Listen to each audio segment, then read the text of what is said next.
15 let a znáš i svět. 100 problémů dnes přejdeš legráckou.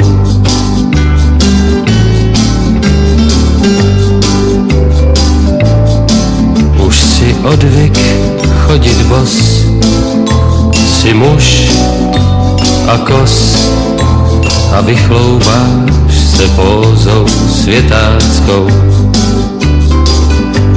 Přesto máš, jak sám víš, dosud v kapsách tajnou skrýš. No a tou se vracíš do dětství. Máš tu, co si budem lhát, i špunt, i drát a skrýváš nám to hloupý svědectví. A tak dál nosíš po kapsách sny mládí, starej nůž s prošlou stupenkou, to znám. A tak dál nosíš po kapsách sny mládí, nač tenkrát, nevíš sám.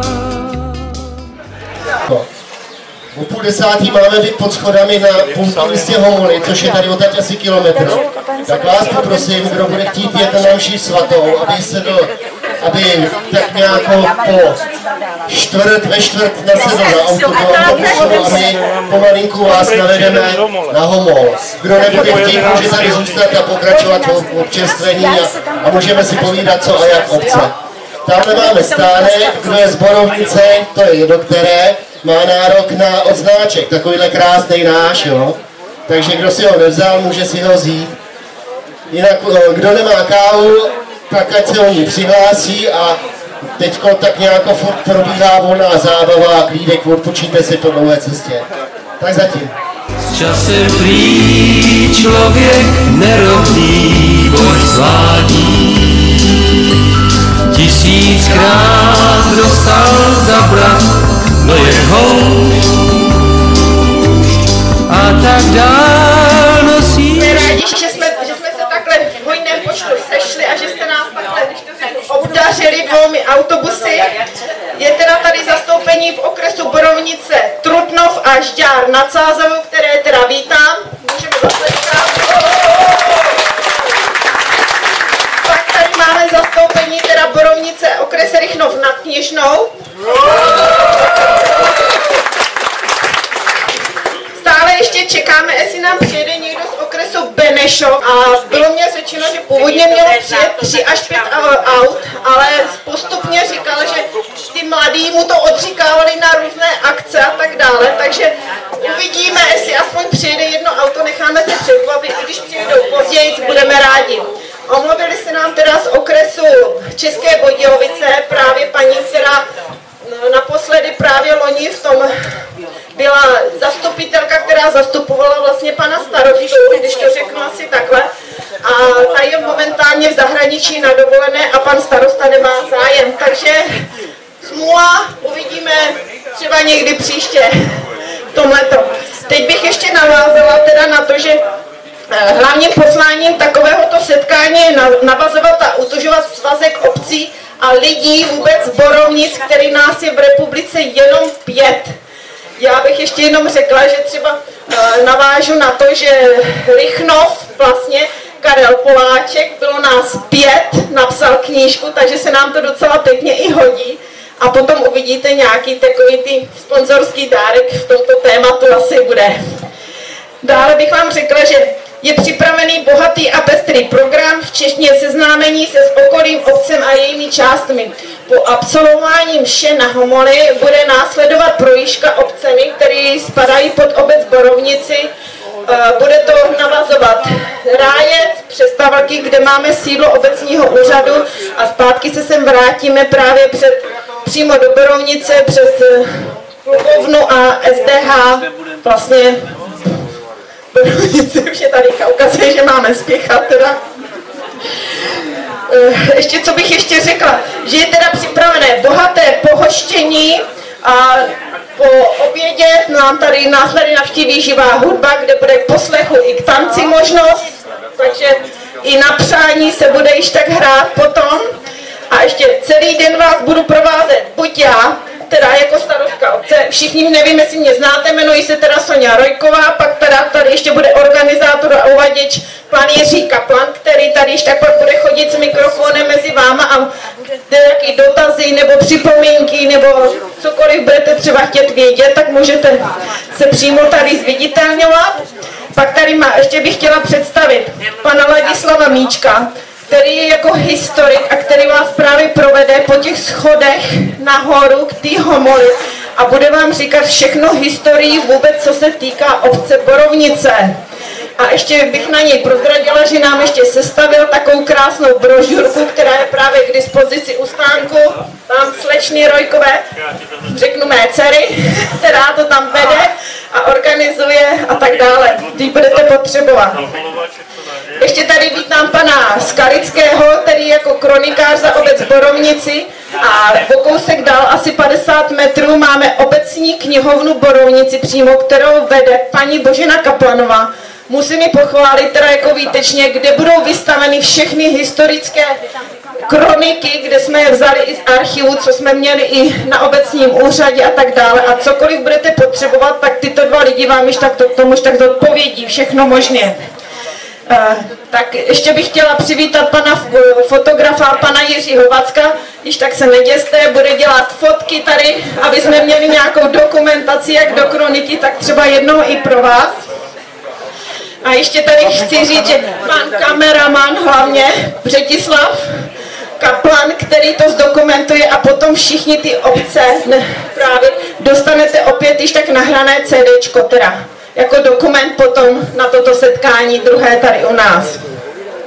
Ještě, co bych ještě chtěla poděkovat teda členům SDH Borovnice a všem dobrovolníkům, kteří se účastní na dnešní akci a kteří tomu věnovali svůj osobní čas a kupují dovolené, protože dnešním časem každý víte, jak bojujeme.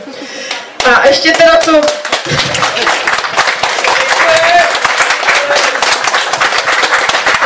Ještě jenom chtěla říct, že potom, až přijde ta živá hudba, tak bude hrát pan Bohumil Šalda a bude mít sebou ještě nějaké zpěvačky. A ještě, co vám ještě teďka řeknu úplně na závěr, teda, že v kostele teda já mluvit nebudu, bude tam mluvit, za nás teda přímo bude sloužit tu mši sváteční, teda pan farář Benedikt Rudolf Machalí, je to z farnosti z Kostelce nad Orlicí, který tady teďka byl přidělen, v srpnu to teprve bude rok. A je teda, řeknu, velmi milý, tak doufejme, že se nám to bude líbit. A sehnala jsem tam zpěvačku na varhany a zpěv paní Halberštátovou. Ještě bych jenom chtěla doplnit, že to je členka organizace takový charity a bude tam mít nějaký prospekty a tak dále. A byla by ráda, kdyby jsme přispěli na tuto charitu, kde ona přímo zpívá, kde si za to jinak vůbec nic nevezme. Jako takový jako sponzorský nějaký jako dárek, když to řeknu. A na závěr úplně přeju pěknou zábavu a dobrou náladu teda.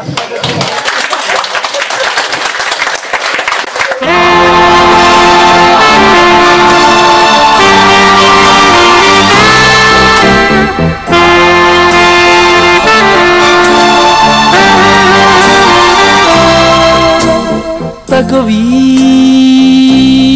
schody do nebe postavit chtěl bych pro tebe. Vždyť ty jsi bílá jako ta víla, nemyslíš vůbec na sebe. Není tu místa pro tebe. Zkrátka musíš jít do nebe, abys tam žila a šťastná byla v ráji, kde jsou jen anděle. Tady požádali, abych vám řekl pár slov tady k místním památkám. Nebudu to zbytečně prodlužovat, kdyby potom někdo měl nějaké konkrétní dotazy nebo chtěl něco prodiskutovat, tak potom dole v tom hasičském stanu, já tam mám v autě i nějakou literaturu, protože všechna data si nepamatuji, pracoval jsem na tom asi týden, 14 dní tady na téhleté záležitosti. Takže prosím vás, stojíte pod poutním místem zvaným Homol, ten název je daný vlastně tvarem toho kopce, název vlastně doložený až někam do 16. století. To znamená, když se tady stavělo na konci století 17. stavba začala 1692, tak už se hovořilo a psalo o kostelu na Homoli. Prosím vás, jsou to dva vlastně na sobě časově nezávislé stavební počiny. Ten kostel je asi o 70 let starší než to schodiště. Kostel je raně barokní, hlavně na nás dělá dojem tím průčelím. On vypadá, když byste byli kousek dál, třeba nevím, 500 metrů o kilometr dál, tak on vypadá v té krajině podstatně větší, než ve skutečnosti je. To vlastně byla taková vlastnost barokních stavitelů, oni dokázali tu stavbu fantastickým způsobem zakomponovat do krajiny, vybrat návrší a z toho návrší prostě ten kostel vždycky vypadal větší než ve skutečnosti. Já jsem si třeba teďka uvědomil, když se točili ty autobusy tam na Velhotě, že z Velhoty nemám fotku toho kostela, přitom on i z boku působí velice zajímavě. Tohleto schodiště je tedy mladší, někdy po roce 1760 ho začali stavět, tomuhle se říká rokaje, těmhle ornamentům, tak podle toho poznáme, že se jedná o záležitost pozdního baroka, dá se říct o rokokovou záležitost. Rokoko to byl vlastně poslední záchvěv baroka. Tady těch soch svatých a ta výzdoba, nebo té výzdoby tady bylo mnohem víc. Já vám pak promítnu fotku, je to sice reprodukce špatná, někdy z roku asi 1970, uvidíte, že těžko poznáte, že to je tohleto schodiště. Prostě po roce 1990 nás tady navštívili opakovaně zloději a v podstatě tady ukradli všechny tady byly vázy, byly tady piniové šišky, i některé sochy zmizely, takže to, co tady vidíte z té výzdoby, to je jenom bohužel torzo. O jednotlivých těch svatých se nebudu příliš šířit, zajímavý jsou tito dva, takový zvláštní import, ano. Toto je svatý Vincent Paulánský, což je postava z Francie z konce 16. a z první poloviny 17. století. Napravo svatý Antonín Paduánský, drží v náručí jezulátko. Všimněte si třeba na těch andílcích, co uvidíte tam nahoře, jak jsou baculatí. Prostě v tom baroku platilo to, že kdo je dobře živený, no tak je zdravý, že jo. Já bych osobně takové jezulátko novou nosit teda nechtěl. To je svatý Felix Valois a vpravo Jan z Maty, to jsou pro změnu francouzští křižáci z 12. století. Ty jsi takový tak křehký, vím, že tě všechno hned unaví. Na zemi tam životem není lehký, vidím, že tě ani nebaví.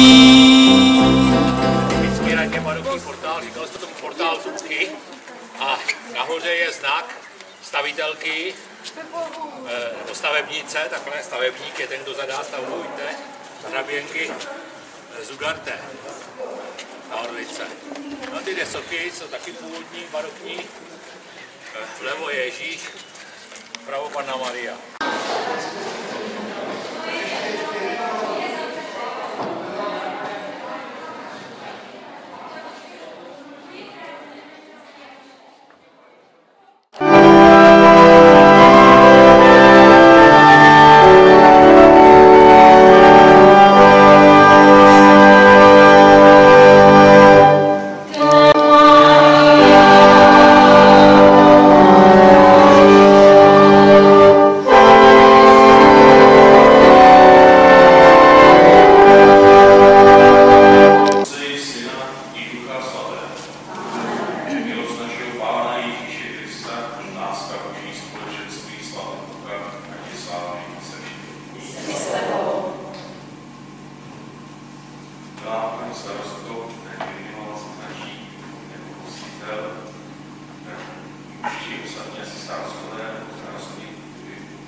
jste o mnoho cennější než oni. Kdo z vás si může svou starostlivostí prodloužit život o jedinou chvilku? A proč si děláte starosti o svoji obličku? Pozorujte okolo svět, jak rostou.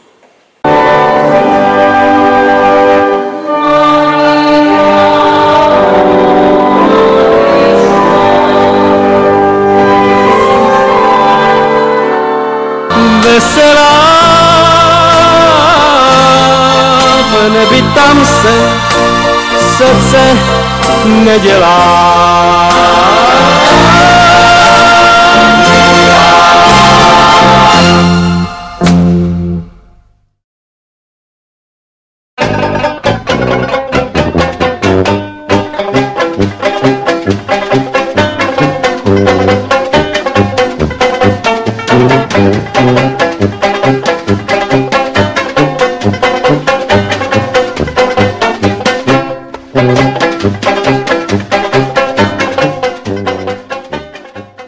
Zájec o téhleté vesnici je první zmínka ze 14. století, tuším 1399, což spadá vlastně do druhé vlny kolonizace. Jediná památka, je ten kříž, co vidíte za sebou. Původně, on je krásně vidět, původně to byl jenom kříž. Je tam letopočet, tam je Tak, to odpovídá na tom soklu ten kříž je barokní, že se jedná o baroko, poznáte podle těch lůd, podle těch závětnic. No a na tomhle kříži je docela zajímavé hlavně to, že tam jsou teda ty 4 hlavičky těch andělků. Když se podíváte pořádně, tak zjistíte, že každá ta hlavička je skutečně originálem, každý ten andílek se tváří prostě jinak. Když padala před 30 lety, tomu byste nevěřili, jak to bylo zdevastovat. Takže je to docela hezká taková věc tady v té obci. Tak prosím vás, ohrádka kolem, tak to je.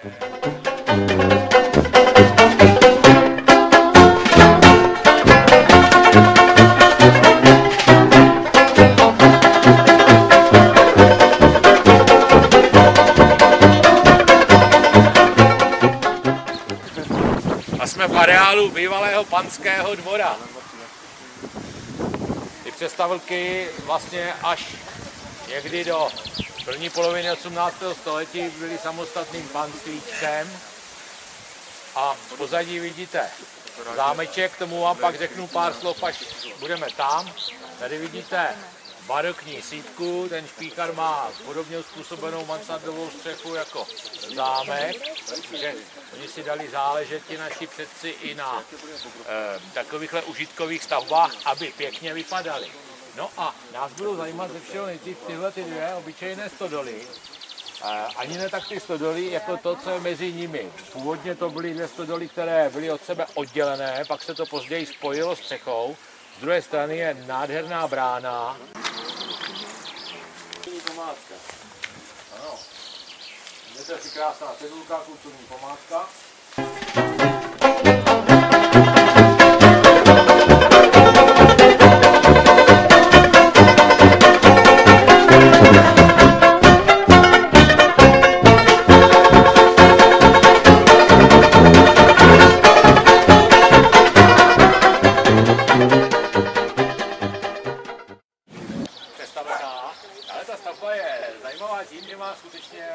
Velice pestrou minulost. Původně tady stávala středověká tvrz.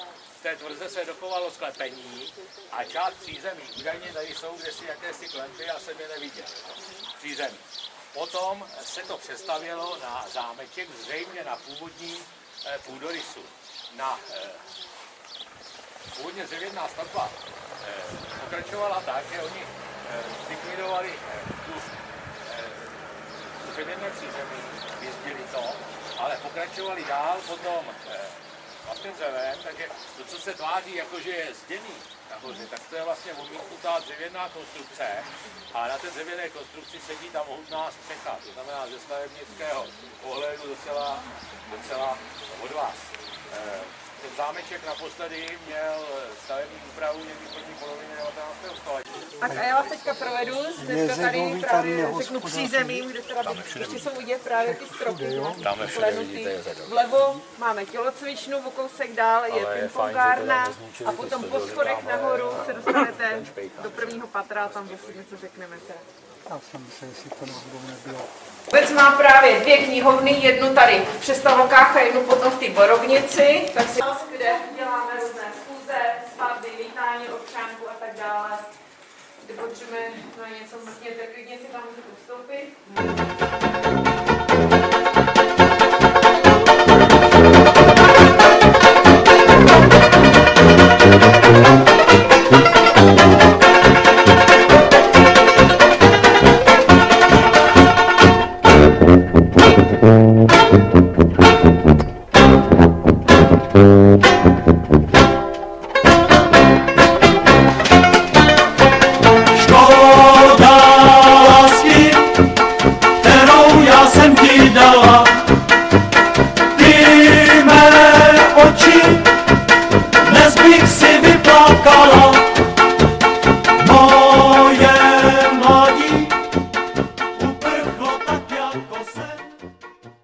Bohužel smůla ta asi, že je několik set lhot a jenom 5 borovnic. To je asi ta smůla, ale zase važme toho, jaký jsme jedineční, je nás 5. Já svoji úvahu ještě pak doplním nakonec o jedno přáníčko a teď se pustím do toho, co mě připravil pan kronikár. Píše malým písmem. Vážení přátelé, především chci poděkovat organizátorům za pozvání na dnešní setkání.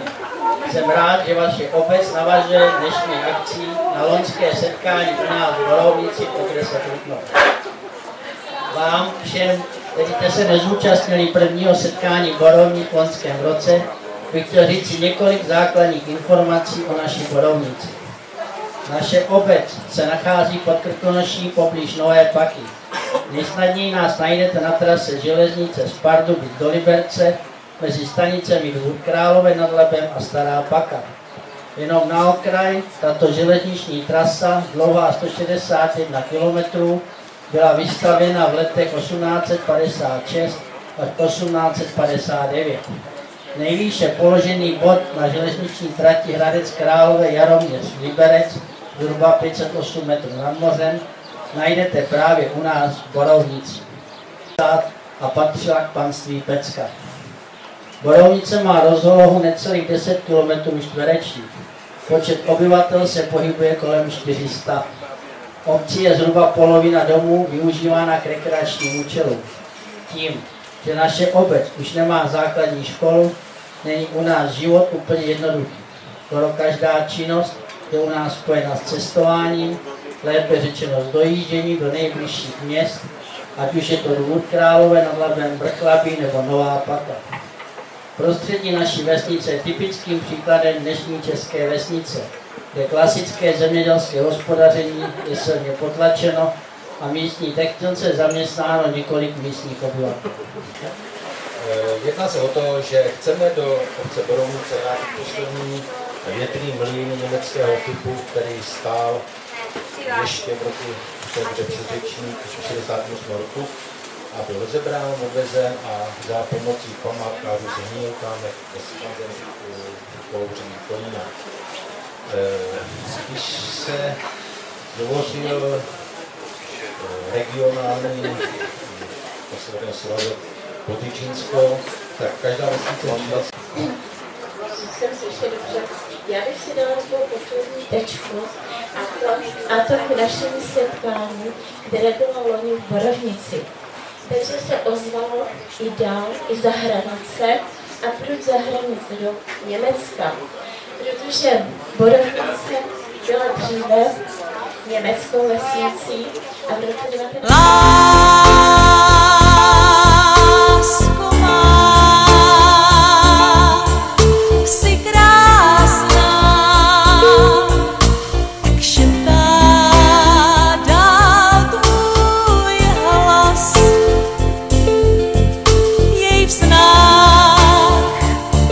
Slýchávám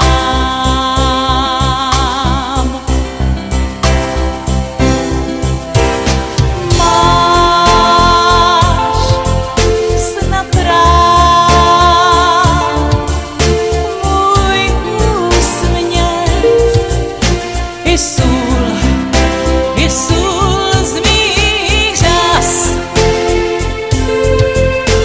Co víc chtít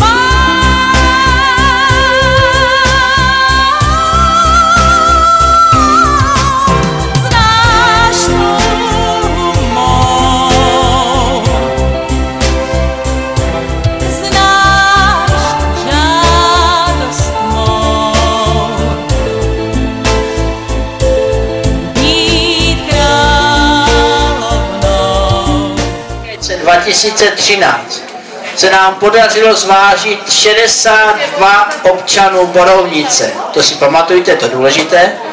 A tenkrát průměrný občan naší vesnice vážil 84,1. 2014 při setkání Borovnic, tentokrát Borovnici u Rychnova nad Kněžnou, průměrný borovnický občan váží 89,79 kilogramů.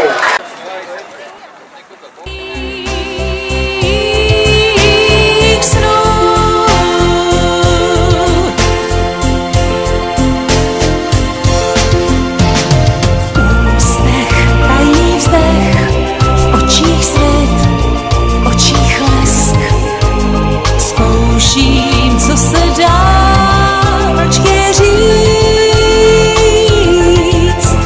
Jsem-li šťastný vřech pro tvůj smích, pro tvůj stesk. Smím-li tebe...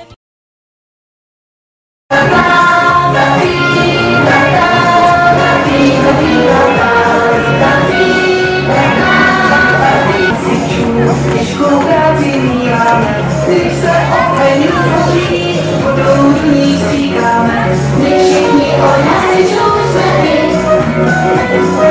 Otci s námi taky zacvičit. Doprava, doleva, nahoru a dolů, dopředu a dozadu, zasníme to spolu. Po žebříku nahoru a potom zase zpátky, doprava a doleva, to jsou hasičské ráky.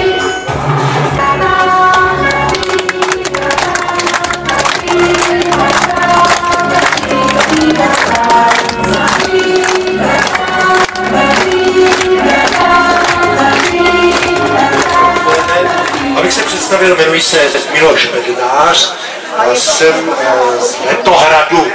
Byl jsem pozván, abych vám tady ukázal pár kouzel. Nechci víc.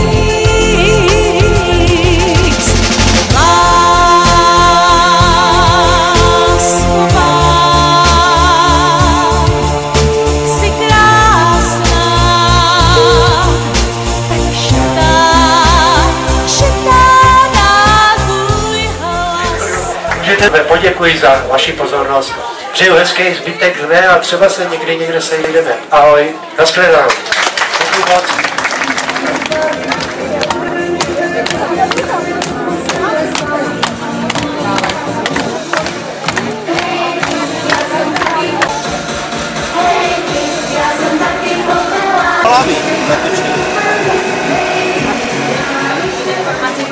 Která se nám přislali venku před tím stanem.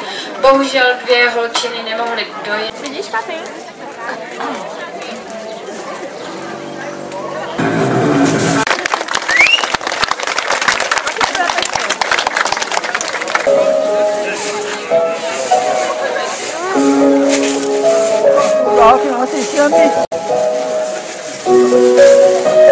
Dnešním dnem bych teďka uzavřela teda program, co jsme tady měli všechno připravený a teďka bude nastávat volná zábava, kterou tady přichystal pan Šáda, paní zpěvačka a doufejme, že si teďka všichni budete dobře bavit, ať už to budete s náma zpívat, tancovat nebo cokoliv dělat. Ještě teda můžu teda říct, že teda stále jsou k dispozici ty pamětní listy, jsou tam ještě knihy o ty kriminálce, nebo nějaký zápletce, když to řeknu. Stále tady ještě nějaké bohaté občerstvení, pití snad tak ještě nedošlo, takže co na závěr popřát. Hlavně krásnou zábavu a dobře se všichni bavte. Naschledanou.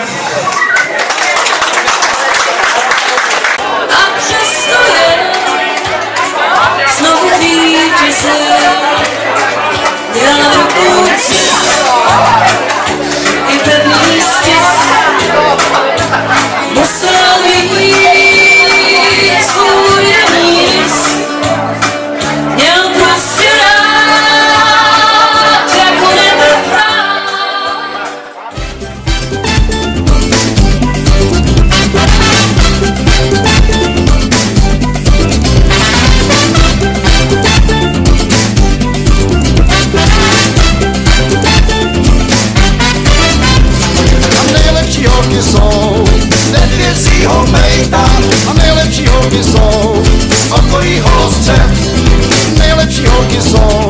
z Nedvězího Mejta a nejlepší holky jsou z okolí Holostce.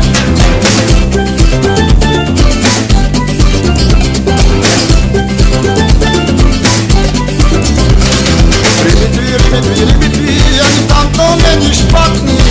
Rybitví, tam je to celkem fajn. Rybitví, ani tam to není špatný. Rybitví, tam je to celkem fajn.